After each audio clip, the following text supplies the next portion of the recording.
மாமன்னர் பூலித்தேவரின் 309வது பிறந்த நாளை முன்னிட்டு தென்காசி மாவட்டம் சங்கரன்கோவில் அருகில் உள்ள நெற்கட்டும்செவல் கிராமத்தில் உள்ள அவரது உருவ சிலைக்கு அதிமுக முன்னாள் அமைச்சர் ராஜேந்திர பாலாஜி தனது ஆதரவாளர்களுடன் தனியாக வந்து மாலை அணிவித்து மரியாதை செலுத்தினார். காலையில் அதிமுக முன்னாள் அமைச்சர்கள் கடம்பூர் ராஜு, செல்லூர் ராஜு, திண்டுக்கல் சீனிவாசன், நத்தம் விஸ்வநாதன், ராஜலட்சுமி ஆகியோர் கூட்டாக வந்து பூலித்தேவருக்கு மரியாதை செலுத்திய நிலையில் ராஜேந்திர பாலாஜி தனியாக வந்து மரியாதை செலுத்தியது அதிமுகவினர் மத்தியில் ஒருவித குழப்பத்தை ஏற்படுத்தியது.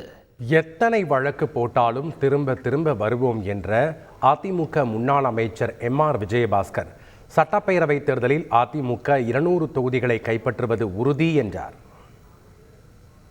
எதை பத்தி கவலை இல்லை, எவனுக்கு பயப்படணுங்கிற அவசியம் இல்லை. நீ எத்தனை கேஸ் போட்டாலும் திரும்ப திரும்ப வருவோம், வந்து எங்க அடிக்குமா அங்க அடிக்கும். நம்ம விநாயகத்தினுடைய ஆனந்தம் நல்லா தெரியுது எனக்கு, அது எனக்கு நிறைய இருக்கு. ஏன்னா பாதிக்கப்பட்டவன், நீங்களும் பாதிக்கப்பட்டவர்கள். அதுக்கெல்லாம் எல்லாத்துக்கும் நல்ல விடிவு காலம் மிக விரைவில் வர இருக்கிறது. இன்னும் 18 அமாவாசை இருக்கு. எத்தனை அமாவாசை?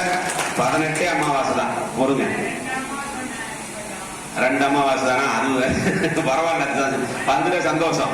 200 சீட்டு ஜெயிக்கிறோம். அம்மா ஆட்சியா எடப்பாடியார் தான் முதலமைச்சர். செய்திகளை உடனுக்குடன் தெரிந்து கொள்ள உடனே சப்ஸ்கிரைப் பண்ணுங்க.